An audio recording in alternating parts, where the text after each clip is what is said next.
बिहार के मुख्यमंत्री नीतीश कुमार शारदा सिन्हा के आवास पर पहुंचे हैं और उन्हें श्रद्धांजलि दी है। नमस्कार, दर्शन न्यूज में आपका स्वागत है। मैं हूं अनुराग। शारदा सिन्हा वापस आ गई हैं। जी हां, शारदा सिन्हा का कल दिल्ली एम्स में निधन हो गया था। आज उनका पार्थिव शरीर पटना पहुंचा है। पटना पहुंचते ही आंसुओं का सैलाब फूट पड़ा। परिवार वाले फूट फूट कर रो रहे हैं।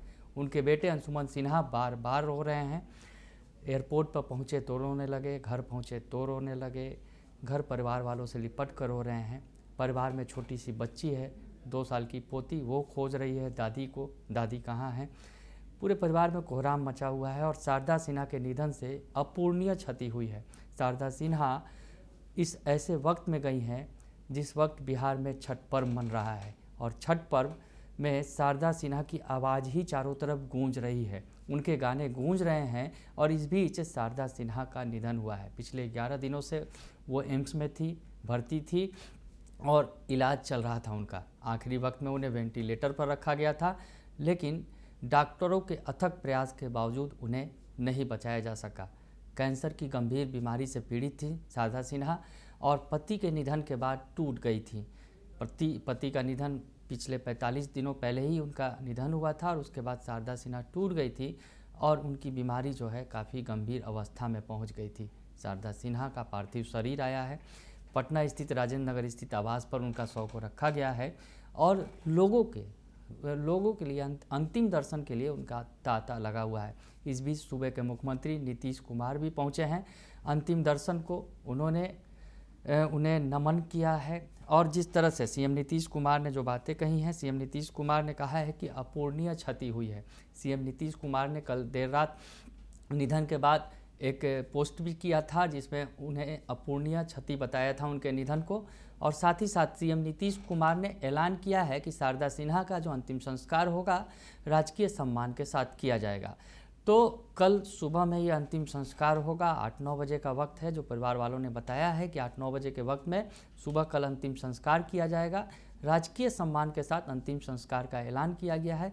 इस बीच सीएम नीतीश कुमार पहुंचे हैं और उन्होंने श्रद्धांजलि दी है राजेंद्र नगर स्थित आवास पर, जहां भारी भीड़ उमड़ पड़ी है अपने इस शारदा सिन्हा के अंतिम दर्शन के लिए। शारदा सिन्हा जिनकी आवाज़ के सभी दीवाने थे, जिनकी आवाज़ छठ की पहचान थी, आज वो हमारे बीच नहीं है, लेकिन उनकी आवाज़ अभी भी गूंज रही है।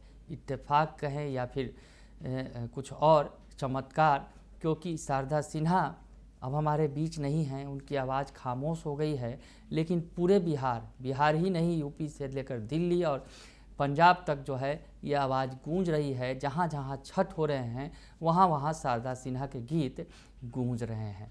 छठ पर्व का दूसरा दिन है, खरना का दिन है और खरना के दिन शारदा सिन्हा कफन में लिपट कर बिहार आई हैं, पटना आई हैं, जहां वो वर्षों बरस से रह रही थी, जो उनकी कर्मस्थली है।